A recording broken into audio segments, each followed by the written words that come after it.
তো দেখো, a fuel gas containing 95% mole methane, the and the balance ethane is burned completely, okay, completely burn করছে ওই 25% excess air। তার মানে কি বলছে এই জায়গায় দেখো, এই জায়গায় আমার মিথেন আছে কতটুকু, 0.95 মোল মিথেন, ওকে, এবং 0.05 মোল ইথেন।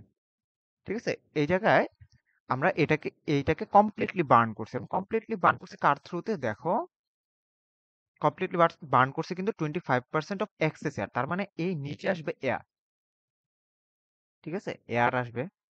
এয়ারে আমরা জানি 0.21 মোল অক্সিজেন থাকে, আর 0.79 মোল নাইট্রোজেন থাকে পার মোলে। ঠিক আছে, তো এই জায়গায় কমপ্লিটলি বার্ন করার পর দেখো, আমরা যদি রিয়াকশনটা একটু লিখি, প্রথমে দেখো মিথেন অক্সিজেনের সাথে বার্ন করে কি উৎপন্ন করে, কার্বন ডাই অক্সাইড আর পানি। আর ইথেন সেম, ব্যালেন্স করতেছি না, ব্যালেন্সটা তোমরা করে নিও, কারণ ক্যালকুলেশন করার জন্য ব্যালেন্সটা করা লাগবে।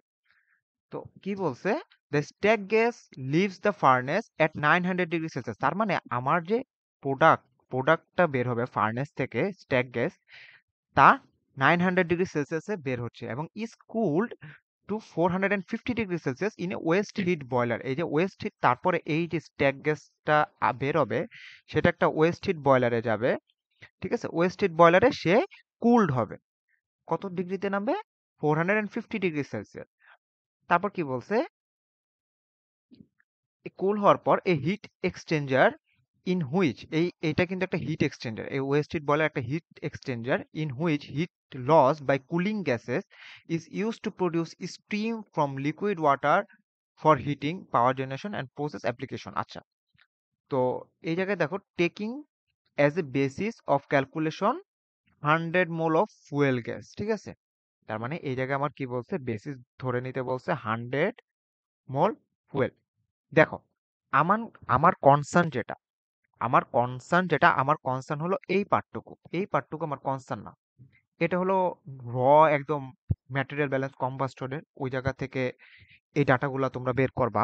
তো আমি জাস্ট ডাটাগুলা লিখে দিব, স্ট্যাক গ্যাসে কিরকম ডাটা প্রডিউস হবে জাস্ট ওটা লিখে দিব। দেখো, যদি কমপ্লিটলি বার্ন হয় ফার্নেসে, তাহলে কি কি উৎপন্ন হবে, কমপ্লিটলি বার্ন হলে আমার প্রথমে কার্বন ডাইঅক্সাইড উৎপন্ন হবে, তারপরে ওয়াটার উৎপন্ন হবে, এবং মিথেন ইথেন কি আসবে এই সাইডে, এই সাইডে কি মিথেন ইথেন আসবে? The answer is no, methane ethane কিন্তু আসবে না, কারণ কমপ্লিটলি বার্ন হয়েছে। কিন্তু এক্সেস অক্সিজেন যেহেতু দিছে, তার মানে অক্সিজেন চলে আসবে কিছু, এবং একই সাথে আমার কিন্তু নাইট্রোজেনের চলে আসবে, কারণ নাইট্রোজেনের এই রিয়াকশনে কোনো ধরনের কোনো কন্ট্রিবিউশন নাই। ঠিক আছে, তো এই জায়গায় তোমরা ব্যালেন্স করার পর কার্বন ডাইঅক্সাইডের যে ভ্যালুটা আসবে, কার্বন ডাইঅক্সাইডের ভ্যালুটা আসবে 105। ঠিক আছে, ওয়াটারের ভ্যালুটা আসবে 205, অক্সিজেনের যে ভ্যালুটা সেটা আসবে 52, আর নাইট্রোজেনের যে ভ্যালুটা সেটা আসবে 975। এবং তোমার এগুলো কত ডিগ্রি সেলসিয়াসে বের হবে, 900 ডিগ্রি সেলসিয়াসে। ঠিক আছে, তো এখন 900 ডিগ্রি সেলসিয়াসে তো বের হলো, তাই না? বের হওয়ার পর সে কি করবে, এইটাকে আমরা এই ওয়েস্ট হিট বয়লারের মধ্যে দিব, দেওয়ার পর সে কি হবে, কুলড হবে। শুনো, ওয়েস্ট হিট বয়লারের মধ্যে একটা হিট এক্সচেঞ্জারের মধ্যে কখনো রিয়াকশন হয় না। ঠিক আছে, রিয়াকশন না হলে এই জায়গায় আমাদের যা যা থাকবে সেম ভ্যালুগুলো আমাদের এই জায়গায় আসবে, কিন্তু এই জায়গায় আমাদের টেম্পারেচারটা এখন হবে 450 ডিগ্রি সেলসিয়াস। বুঝতে পারছি? আচ্ছা, যদি 450 ডিগ্রি সেলসিয়াস হয়, এখন তোমার একটা কোয়েশ্চেন, আরেকটা এডিশনাল ডাটা দেয়া আছে, সেটা হলো আমরা, দেখো, আচ্ছা ওটা পরের কোয়েশ্চেনে লাগবে, সো আপাতত এত পর্যন্তই কাজ করি, তারপর আমরা দেখতেছি।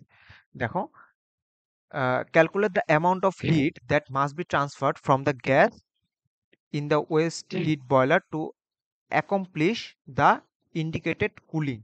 ঠিক আছে, তো এখন তোমার বলছে এই জায়গায় কি পরিমাণ হিটটা জেনারেট হয়েছে। ঠিক আছে, calculate the amount of heat. ঠিক আছে, calculate the amount of heat. আচ্ছা, calculate the amount of heat তো আমরা করবো, এই পার্টটুকু তোমরা একটু করে নিও, ঠিক আছে? এটা জাস্ট কম্বাস্টন রিঅ্যাকশনের মাধ্যমে এই ভ্যালুগুলো আসবে। তো দেখো, এই জায়গায় আমাদের প্রথমে কি লাগবে, আমরা আগে কিন্তু এনথালপি বক্স ক্রিয়েট করতে হবে, ঠিক আছে? আমরা যদি এনথালপি বক্স ক্রিয়েট করি,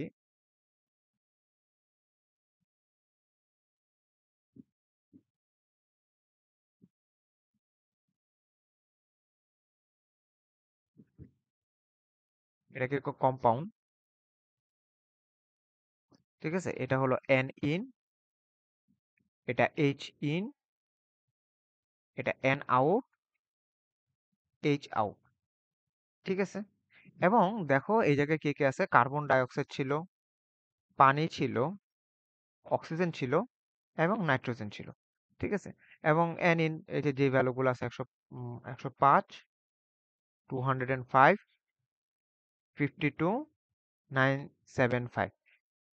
এবং তোমার দেখো এই জায়গাও কিন্তু সেম ভ্যালুগুলাই হবে, ঠিক আছে? এই জায়গার ভ্যালুগুলার এই ভ্যালুগুলা কিন্তু সেম ভ্যালুই হবে, কিন্তু এই জায়গায় H1, H2, H3, H4, H5, H6, H7 আর H8, ঠিক আছে? এখন আমি রেফারেন্স ধরবো। এখন রেফারেন্স ধরার কাহিনী কি, আমরা যতটুকু ম্যাক্সিমাম অ্যামাউন্ট অফ জিরো করতে পারি, তাই না?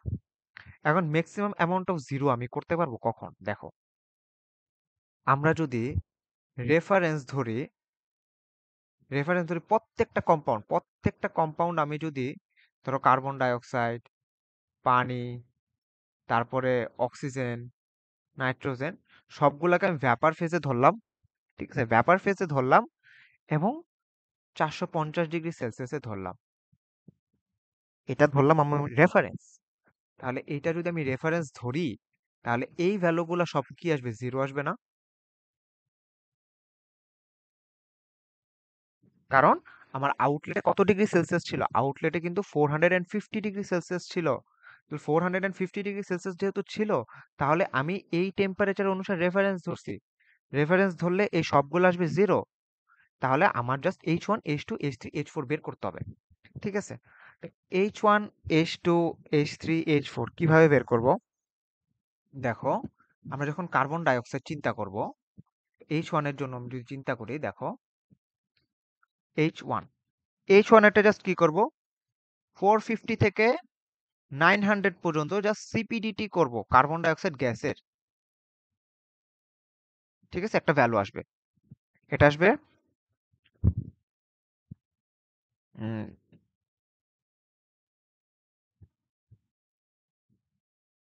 24, ঠিক আছে? -24 বা এরকম আসবে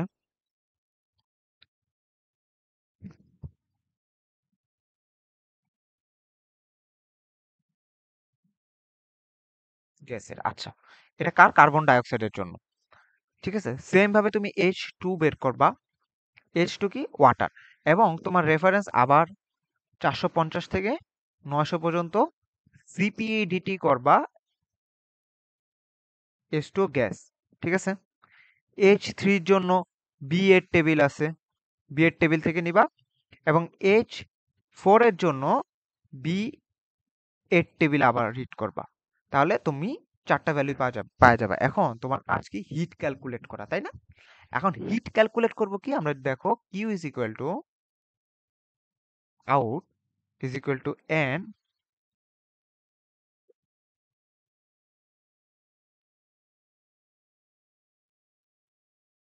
ঠিক আছে? এখন দেখো আউটের এই জায়গায় দেখো সবগুলা কিন্তু জিরো, সব যদি জিরো হয় এই ভ্যালুটা আসবে জিরো।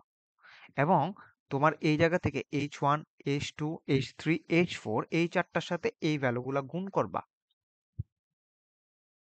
গুণ করলে তোমার যে ভ্যালুটা আসবে সেটা আসবে 21200 কিলো জুল পার 100 মোল ফিডের জন্য, ঠিক আছে? তো এই ভ্যালুটাই তোমার চাইছে, ঠিক আছে? তো এটাই তোমার এ নাম্বারের অ্যান্সার, বুঝতে পারছি? তো এই গেল।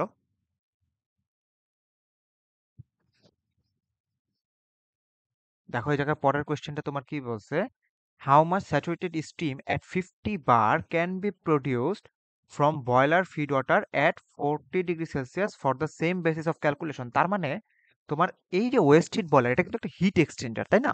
এখন হিট এক্সচেঞ্জার কি হয়, কেউ হিট হারায় আরেকজন হিট গেইন করে। দেখো এই জায়গায় এটা ছিল 900°C এবং হয়েছে সে কত, 450। তার মানে এ হিটটা লস করছে এবং কি করছে, আমরা একটা ওয়াটার স্ট্রিম ইউজ করছি লিকুইডে অ্যাট 40°C এবং সে কি করছে, এই যে হিটটা, এই হিটটা অ্যাবজর্ব করে সে কি হয়েছে, H2O ভ্যাপারে কনভার্ট হয়েছে, ঠিক আছে, অ্যাট 50 বারে, ঠিক আছে, 50 বারে সে কনভার্ট হয়েছে।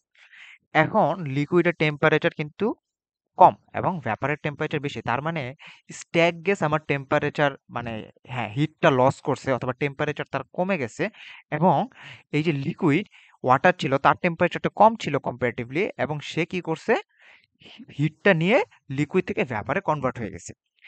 এখন তোমার কোয়েশ্চেন বলছে how much saturated steam at 50 bar can be produce. তার মানে তোমার কি পরিমাণ এই স্যাচুরেটেড ওয়াটার ভ্যাপার প্রডিউস হইতে পারে আমার এই যে ওয়েস্ট হিট বয়লারে যে হিটটা ট্রান্সফার হয়েছে সেটা থেকে।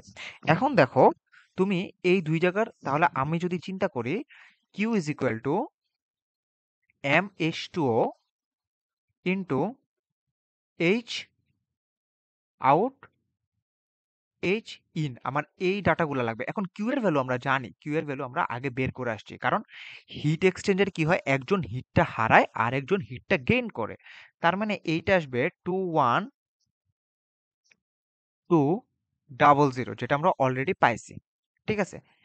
MH2 আমার বের করা লাগবে এবং এইচ আউট এবং এইচ ইন এর ভ্যালুটা আমার লাগবে। দেখো এইচ আউট যেটা সেটা হলো 50 বার স্যাচুরেটেড, ঠিক আছে, যে স্যাচুরেটেড স্ট্রিম তোমার বলা আছে, তার মানে 50 বার স্যাচুরেটেড আমরা কোন টেবিল থেকে পাবো, আমরা যেহেতু প্রেসার তাহলে B6 টেবিলে যাব।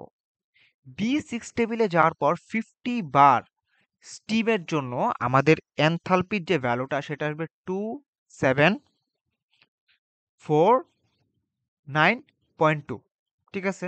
এবং এইচ ইনের ভ্যালুটা সেটা কত, আমরা B5 টেবিলে যাব, B5 টেবিলে যাব 40°C জন্য। দেখো আমার ইনলেট কতটুকু, 40°C, ঠিক আছে।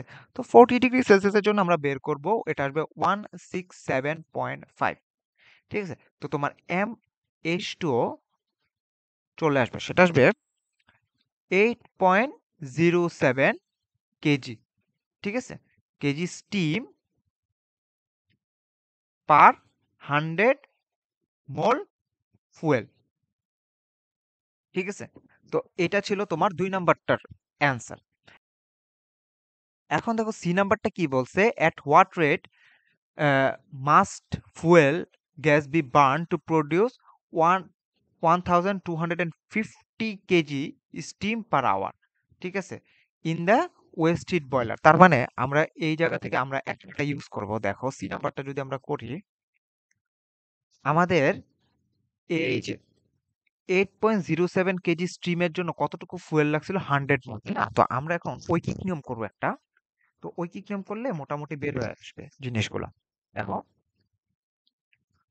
8.07 কেজি স্টিম প্রডিউস করতে আমার 100 মোল ফিট ফুয়েল লাগছে, তাই তো? আচ্ছা, সুতরাং আমার কত কেজি প্রডিউস করতে বলছে জানি। এখন দেখো জাস্ট স্কেল আপ করব, 1250 কেজি স্টিম, ঠিক আছে, আওয়ার। তো আমি এই জায়গায় এভাবে লিখতে পারি 1250 KG per hour steam is equivalent to 100 into 1250 আর আসবে নিচে আসবে 8.07, ঠিক আছে। তো এটা আসার পর এখন আমার কিন্তু এটা কিন্তু আওয়ারে ছিল, নিচে কিন্তু একটা আওয়ার আছে, মানে ঘন্টাতে আছে। তো এই ঘন্টাতে তোমার যদি কনভার্ট করতে তাহলে 3600 সেকেন্ডে নিতে হবে এবং তোমার কিন্তু এই জায়গায় যে মোল আছে এটাকে তোমার কিলো মোলে নিতে হবে, কারণ তোমার কোয়েশ্চেনে বলা আছে কিলো মোল পার সেকেন্ডে আমার অ্যান্সারটা চাইছে। তো এখন কিলো মোল পার সেকেন্ডে নিতে যদি চাই তাহলে এই জায়গায় জাস্ট কি করবো, আবার 1000 দিয়ে ভাগ দিয়ে দিব। তো এই জায়গায় আসবে 4.30 ইন্টু 10⁻³ কিলোমোল পার সেকেন্ড ফুয়েল দিতে হবে। ঠিক আছে? তো এটাই ছিল তোমার অ্যান্সার। এবং তোমার পরে একটা ভলিউমেট্রিক ফ্লো রেট রয়েছে, তো তুমি PV is equal to NRT করলেই, PV is equal to NRT করলেই এই জায়গা থেকে তুমি ভিটা পেয়ে যাবা। তুমি এন তো জানোই, এই যে এন তো জানোই, PV is equal two just nRT করবো, তোমার অ্যান্সার চলে আসবে। তো এই ম্যাথটা এই পর্যন্তই। Thank you everyone.